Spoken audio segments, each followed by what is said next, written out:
Hey friends, hi, hello, வணக்கம். Last minute ரிவிஷனில் நம்ம எக்கனாமிக்ஸை பற்றி பார்க்க ஸ்டார்ட் பண்ணோம்ல. ஸோ ஆல்ரெடி நம்ம எக்கனாமிக்ஸோட பேசிக் சில விஷயங்கள் பார்த்தோம். ஸோ அதில் என்னென்ன மாதிரியான பிரான்ச்சஸ் இருக்குது அண்ட் அதோடைய டைப்ஸ் ஆஃப் எக்கனாமிக்ஸ் என்னென்னலாம் இருக்குது அப்படின்னு பார்த்தோம்ல. ஸோ அதில் இப்போது இந்தியன் எக்கனாமிக்ஸ்குள்ளே வரும். ஸோ இந்தியன் எக்கனாமி எப்படி இருக்குது, அதோடைய நேச்சர் என்ன, அதில் என்னென்ன மாதிரியான செக்டார்ஸ் இருக்குது அப்படிங்கிறத தான் இந்த பர்டிகுலர் வீடியோவில் பார்க்க போகும். ஸோ இது ரொம்ப பேசிக்காக இருக்கும். சிலருக்கு இதெல்லாம் வந்துட்டு ரொம்ப ரிப்பிட்டேட்டிவாக அன்யூஸ்ஃபுல்லாக இருக்கலாம். பட் பலருக்கு இது டெஃபினட்டாக யூஸ்ஃபுல்லாக இருக்கும். ஸோ எக்கனாமிக்ஸை பார்த்த உடனே ஒரு பயம் இருக்கும்ல, அது டெஃபினட்டாக இதுக்கு மேலே உங்களுக்கு கம்மியாயிடும் அப்படின்னு நான் நம்புகிறேன். So let's see. ஃபர்ஸ்ட் நம்ம செக்டார்ஸ் பார்த்துக்கலாம். ஸோ செக்டார்ஸை பொறுத்த வரைக்கும் 3 கைண்ட் ஆஃப் செக்டார்ஸ் இருக்குது இந்தியாவில் எல்லாம் உலகத்தையும் அப்படி தான் இருக்கும். ஜென்ரலி இந்தியாவில் மொத்தம் 3 கைண்ட் ஆஃப் செக்டார்ஸ் இருக்குது. அது என்னெல்லாம்டா 3 கைண்ட் அப்படின்னா primary sector, secondary sector and tertiary sector. So generally நம்ம வந்துட்டு 1, 2, 3ன்னு வச்சுக்கலாம்ல. So primary, secondary and tertiary. ஓகேப்பா. அது என்ன பிரைமரி செக்டார் அப்படின்னா பேசிக்கான விஷயங்கள்லேருந்து பண்ணுவாங்க. ரா மெட்டீரியல்ஸு அது ரிலேட்டடாகவே வேலை செஞ்சுட்டு இருப்பாங்க. ஸோ மொத்தம் 3 செக்டார் வந்துட்டு பிரைமரி செக்டார் கீழே வருது. என்னெல்லாம் அப்படின்னா agriculture sector, forestry and fishing. Okay. So agri, forestry, fishing இது எல்லாமே பிரைமரிக்கு கீழே வருது. ஏன்னா அவங்க பிரைமரி ஆக்டிவிட்டி பார்க்குறாங்க, அதாவது ஸ்ட்ரைட்டாகவே நிலத்தோட நிலமா வேலை பார்த்துட்டு இருக்காங்க. ஸோ அதனால் அடுத்தது வந்துட்டு செகண்டரி செக்டாரில் mining, manufacturing, construction, electricity, gas, water supply, so இது மாதிரி எதெல்லாம் மேனுஃபேக்சர் பண்ணுவாங்களோ அதை பார்த்துக்கோங்க. அண்ட் மெயினாக இந்த மைனிங் அப்படிங்கிறது இந்த செகண்டரியில் வருமா இந்த பிரைமரியில் வருமானு ஒரு குட்டி கன்ஃபியூஷன்ஸ் எப்போவுமே இருந்துகிட்டே இருக்கும். அதை ப்ளீஸ் கொஞ்சம் செக் பண்ணிக்கோங்க. நான் பார்த்த வரைக்கும் இப்போ வந்துட்டு செகண்டரி அப்படிங்காங்க. சில இடங்களில் நானே மைனிங் வந்து பிரைமரி செக்டார் ஓரியன்ட் அப்படின்னு பார்த்துருக்கேன். But please do check it. இப்போதைக்கு இது வந்து செகண்டரி செக்டார் அப்படின்னு நம்ம வச்சுக்கலாம். ஸோ இது எல்லாமே மேனுஃபேக்சரிங் ரிலேட்டடாக இருக்கும். ஸோ நம்ம என்னென்ன மேனுஃபேக்சர் பண்ணுவோம், ஒரு வீடு கட்டுறதா இருக்கட்டும், இல்லைனா எலக்ட்ரிசிட்டி ப்ரொடியூஸ் பண்ணுறதா இருக்கட்டும், இல்லைனா உங்களுக்கு தெரிஞ்ச மேனுஃபேக்சரிங் எல்லாம் சொல்லுங்கள். வாஷிங் மிஷின் மேனுஃபேக்சர் பண்ணுறோம், டிவி, ஏசி இதெல்லாம் மேனுஃபேக்சர் பண்ணுறாங்களே, கொண்டு வந்து கொடுக்கறவங்கள நான் சொல்ல மேனுஃபேக்சர் பண்ணுறாங்க பார்த்தீங்களா. ஸோ அது எல்லாமே நம்மளோட செகண்டரி செக்டார்ஸில் வந்துடும். சரியா. அடுத்தது டெர்ஷரி செக்டார். டெர்ஷரி செக்டார் அப்படிங்கிறது ஒன்றும் இல்லை, இந்த பிரைமரி செகண்டரிக்காக ஹெல்ப் பண்ணுற செக்டார்ஸாக இருப்பாங்க. ஆனால் இப்போ இந்த டெர்ஷரி செக்டார் தான் பக்காவாக இந்தியாவில் வளர்ந்து கிடக்கு. ஸோ இந்த டெர்ஷரி செக்டார் என்னெல்லாம் அப்படின்னா நம்ம பிஸ்னஸ் ஏதாச்சும் பண்ணுவாங்க, டிரான்ஸ்போர்ட் பண்ணுறது, ரியல் எஸ்டேட் பண்ணுறது, அதே மாதிரி பேங்கிங்கு, இன்சூரன்ஸு, சர்வீசஸ்ஸு, இப்போ நம்மளோட பிபிஓஸ்லாம் இருக்குல்ல, கால் பண்ணி பேசுகிறாங்களே இந்த ஸ்கீம் வாங்க அந்த ஸ்கீம் வாங்குங்க, இது எல்லாமே என்ன நமக்கு சர்வீஸ் பண்ணுறாங்களா, இவங்கெல்லாம் டெர்ஷரி செக்டார், அதாவது சர்வீஸ் செக்டார் அப்படின்னு கூட இதை சொல்லுவோம். ஸோ இதில் எங்கேயாச்சும் உங்களுக்கு மேட்ச் த ஃபாலோயிங்லாம் கேட்டாங்கன்னா எந்த செக்டார் எதோட அப்படிங்கிறத மேட்ச் பண்ண தெரிஞ்சுக்கோங்க. ஒன்றுமே கிடையாது. பிரைமரி அப்படின்னா பேசிக்கான வேலைகள் செய்வாங்க, மேனுஃபேக்சரிங் இல்லைன்னா செகண்டரி செக்டார்னா நடுத்தர வேலைகள்லாம் செய்வாங்க, டெர்ஷரி செக்டார் அப்படின்னா இவங்களுக்கு ஹெல்ப் பண்ணுற மாதிரி இப்போ பேங்கிங், இந்த ஒயிட் காலர் ஜாப்ஸ்ன்னு சொல்லுவாங்களே, ஸோ அந்த மாதிரி வேலைகள்லாம் இருக்கும். ஓகே. ஸோ இதில் எதுனாலும் கேட்கலாம். அண்ட் இந்தியாவை பொறுத்த வரைக்கும் மக்கள் எத்தனை பேர் எந்தெந்த செக்டாரில் இருக்காங்க அப்படின்னு நீங்கள் பார்த்தீங்கன்னா பிரைமரி செக்டாரில் தான் அதிகப்படியான மக்கள் இருப்பாங்க, செகண்டரி செக்டாரில் அதுக்கு அடுத்தது இருப்பாங்க, டெர்ஷரி செக்டாரில் அதுக்கும் அடுத்தது இருப்பாங்க. ஆனால் இப்போ இதுலேயே இவங்க எவ்வளோ காசு இந்திய நாட்டுக்காக கொடுக்குறாங்கன்னு பார்த்தீங்கன்னு வச்சுக்கோங்களேன். அதில் வந்துட்டு ஃபர்ஸ்ட் பிளேஸ் வந்து டெர்ஷரி செக்டார் வந்துருவாங்க, செகண்ட் பிளேஸ் வந்து செகண்டரி செக்டார் வருவாங்க, அண்ட் தேர்ட் பிளேஸ் தான் பிரைமரி செக்டார் வருவாங்க. அப்போ பிரைமரி செக்டாரில் எக்கச்சக்க பாப்புலேஷன் இருக்குது, ஆனால் ரொம்ப கம்மி ப்ரொடக்ஷன் இல்லைனா இன்கம் தான் இருக்குது. ஸோ இதுதான் இந்தியா வந்து இன்னுமே கொஞ்சம் நிறைய கஷ்டப்படுறதுக்கான காரணம். ஸோ சம்ஹவ் நம்ம வந்து இதை பேலன்ஸ் பண்ணணும். ஸோ எவ்வளோ மக்கள் இருக்காங்களோ அவ்வளோ காசு வர மாதிரி ஏதாவது கொண்டு வரணும். இப்போதைக்கு நீங்கள் இவ்வளோ மட்டும் தெரிஞ்சுக்கோங்க, இந்த மாதிரி ஒரு ஆஸ்பெக்ட் இருக்குது அப்படின்னு மட்டும் ஞாபகம் வச்சுக்கோங்க, போதுமானது. ஓகே. இப்போ இந்த செக்டார்ஸ்லாம் பார்த்தாச்சா. இப்போது இந்தியன் கண்ட்ரியோட நேச்சர் என்னவா இருக்குது அப்படிங்கிறத நம்ம பார்க்கணும்ல. ஏற்கனவே போன இதில் வந்துட்டு எக்கனாமிக்ஸோட இது பார்த்தோம்ல, டிஃப்ரெண்ட் டைப்ஸ் ஆஃப் எக்கனாமிக்ஸ் பார்த்தோம்ல. ஸோ அதில் என்னெல்லாம் பார்த்தோம், நம்ம வந்து ஓப்பன் எக்கனாமி, க்ளோஸ் எக்கனாமின்னு பார்த்தோமா.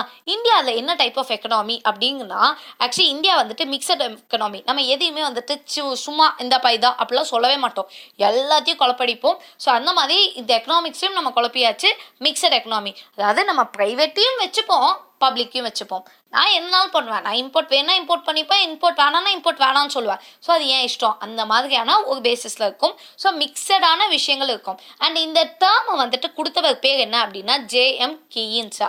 ஸோ இது வந்து கண்டிப்பாக கேட்பாங்க, ஏன்னா இந்த மாதிரியான கொஸ்டின்ஸ் எல்லாம் தான் இந்த காம்படிட்டிவ் எக்ஸாம் ஆட்களுக்கு ரொம்ப பிடிக்கும். ஏன்னா நம்ம ஈஸியாக மறந்துக்கோம்ல, அதனால அவங்க கேட்பாங்க. பட் நம்ம படிச்சுக்கோம். ஸோ நம்ம படிச்சிட்டோம்னா நம்ம கண்டிப்பாக ஆன்சர் எழுதிக்கலாம். ஸோ மிக்சட் எக்கனாமி இந்த டேர்மை காயின் பண்ணவர் பேர் என்ன அப்படின்னா கீயின்ஸா. ஸோ கேனீஸா ஏதோ ஒன்று உங்களுக்கு பிடிச்ச மாதிரி வச்சுக்கோங்க. ஸோ ஜேஎம் கீனிசா அதுதான் ஞாபகம் வச்சுக்கோங்க. ஓகேயா? ஸோ இதை எப்படி நீங்கள் ஞாபகம் வச்சுப்பீங்க அப்படின்னா, மிக்ஸ் பண்ணிட்டோம், எல்லாத்தையும் மிக்ஸ் பண்ணதுக்கப்புறம் அது ஏதோ சாவி மாதிரி தானே அதை யூஸ் பண்ணுறோம், அதுதான் நம்மளோட துருப்பு சீட்டுன்னு வச்சுக்கலாம்ல. ஸோ அதனால கீ மாதிரி யூஸ் பண்ணுறோம், கீனிஸ் அப்படின்னு ஞாபகம் வச்சுக்கோங்க. ஏதோ ஒன்று வச்சுக்கோங்க சம்திங், பட் என்ன ஞாபகம் வச்சுக்கோங்க அதை யோசிச்சுக்கோங்க. அண்ட் அட் டைம்ஸ் என்ன ஆகிடும்னா, நமக்கு ஞாபகம் வச்ச கதை ஞாபகம் இருக்கும், ஆனால் அது எதுக்காக ஞாபகம் வச்சவங்க கண்டென்ட் ஞாபகம் இருக்காது. ஸோ அந்த மாதிரிலாம் இல்லை, நீங்கள் ஏதாச்சும் ஒரு நிமோனிக்ஸ் யூஸ் பண்ணீங்கன்னா make sure like you remember it for a long period of time. அது மட்டும் பார்த்துக்கோங்க. ஓகே, அடுத்தது இந்தியன் எக்கனாமி என்ன மாதிரி எக்கனாமிப்பா? நீங்கள் கேள்விப்பட்டிருப்பீங்களா, டெவலப்டு, டெவலப்பிங், அதுக்கப்புறம் அண்டர் டெவலப்டு எல்லாம் கேள்விப்பட்டிருப்பீங்களா? ஸோ அதில் இந்தியா அப்படிங்கிறது வந்துட்டு டெவலப்பிங் எக்கனாமி தான். நம்ம பிறந்ததுலேருந்து இன்னி வரைக்கும் இதே கதையை தான் சொல்லிட்டு இருக்கோம். ஸோ இன்னுமே டெவலப்பிங்காக தான் இருப்போம். கூடிய சீக்கிரத்தில் நம்ம டெவலப்டு கண்ட்ரியாக டெஃபினட்டாக ஆகும், பார்த்துக்கலாம். ஸோ ஏன் இந்தியா டெவலப்பிங்காக இருக்குன்னு நம்ம பார்க்கணும்ல. ஸோ இந்த மாதிரி ஒரு 7 ஃபேக்டர் கொடுத்துருக்காங்க. ஸோ 7 ஃபேக்டரில் வந்துட்டு நாட் நெசசரி இவ்வளோ தான் அப்படின்னு இல்லை, இன்னும் கொஞ்சம் ஆஸ்பெக்ட்ஸ் இருக்கும் கண்டிப்பாக. பட் இதெல்லாம் ப்ரெடாமினண்ட்டாக. ஸோ இன்கேஸ் உங்களுக்கு வந்துட்டு ஆப்ஷனில் நிறைய விஷயங்கள் கொடுத்துட்டு இதில் எதெல்லாம் காரணம் அப்படின்னு கேட்டிருந்தாங்கன்னா கரெக்டாக இதை பிக் பண்ணி எழுதுகிற அளவுக்கு இருக்கணும். ஈவன் உங்களுக்கு இது தெரியாட்டி பரவாயில்ல, பட் யோசிச்சுக்கோங்க, ஓ இதனால இருக்கலாம்ல, அதனால இருக்கலாம்னு. ஓவர் திங்க் பண்ணிட்டா தப்பாயிடும், பட் லைட்டாக யோசிச்சா கண்டிப்பாக கரெக்ட் ஆகும். ஓகே, ஸோ வந்துட்டு first low per capital income. So per capital income இப்போ ஒரு பர்சனுக்குன்னு கொடுக்கக்கூடிய அந்த இன்கம் இருக்குது பார்த்தீங்களா, அது ரொம்ப கம்மியாக இருக்குது ஜென்ரலி. ஓகேயா? ஸோ இந்தியாவை பொறுத்த வரைக்கும் பர் கேபிட்டல் இன்கமே இன்னும் நம்ம அதிகமாக இன்க்ரீஸ் பண்ணோம். பர் கேபிட்டல் இன்கம்னா என்னங்கிறத பின்னாடி பார்த்துக்கலாம், இப்போதைக்கு இதை தெரிஞ்சுக்கோங்க. அடுத்தது ஆக்குபேஷன் வந்து பிரைமரி செக்டாரில் தான் அதிகமாக இருக்குது. நம்ம ஆல்ரெடி போன இதுலேயே பார்த்தோம்ல, இந்தியாவில் பிரைமரி செக்டாரில் தான் அதிகப்படியான ஆக்குபேஷன் இருக்குன்னு. ஆனால் அங்கே வரக்கூடிய ரெவன்யூ அப்படிங்கிறது கம்மியாக இருக்குது. ஸோ இதுவும் ஒன் ஆஃப் த ரீசன் தான் நம்ம இன்னுமே டெவலப்பிங்காக இருக்கிறதுக்கு. அடுத்தது பாப்புலேஷன் ரொம்ப ஹை. ஆப்வியஸ்லி நம்ம குழந்தையிலேருந்து இதே கதையை தான் சொல்லிகிட்டே இருக்கோம், இந்தியாவோட பிரச்சனையே பாப்புலேஷன் தான். ஆனால் இந்தியாவோட பிரச்சனை பாப்புலேஷன் கிடையாது, அதெல்லாம் நம்ம அப்புறமா டீல் பண்ணிக்கலாம். பட் பாப்புலேஷனும் ஒன் ஆஃப் த ஃபேக்டர் அப்படின்னு ஞாபகம் வச்சுக்கோங்க. அடுத்தது க்ரானிக் அன்எம்ப்ளாய்மெண்ட். க்ரானிக் அன்எம்ப்ளாய்மெண்ட் தான் அன்எம்ப்ளாய்மெண்ட் எக்கச்சக்கம் இருக்குது, அண்டர் எம்ப்ளாய்மெண்ட் கூட இருக்குது, அதுவும் எக்ஸ்ட்ரீம் லெவலில் இருக்குது. என்ன பண்ணாலும் இதை சரி கட்டவே முடியாது அப்படிங்கிற நிலைமையே ரீச் பண்ணிட்டோம். ஸோ அதுக்கு பேர் தான் க்ரானிக் அன்எம்ப்ளாய்மெண்ட். ஸோ அந்த பிரச்சனையும் இருக்குது. அடுத்தது என்ன இருக்குது அப்படின்னா improving rate of capital formation. So இவ்வளோ விஷயங்கள் இருந்தாலுமே கேபிட்டல் ஃபார்மேஷனில் கொஞ்சம் இம்ப்ரூவ் ஆகிட்டே தான் இருக்கும். அதனால தான் நம்ம இன்னும் டெவலப்பிங்காக இருக்கும், நம்ம அண்டர் டெவலப்டாக இல்லை. ஸோ டெவலப் ஆகிட்டு இருக்கோம் அப்படின்னா அந்த கேபிட்டல் ஃபார்மேஷனோட அந்த அமௌண்ட்டை இன்க்ரீஸ் பண்ண ஸ்டார்ட் பண்ணிட்டோன்னு அர்த்தம்.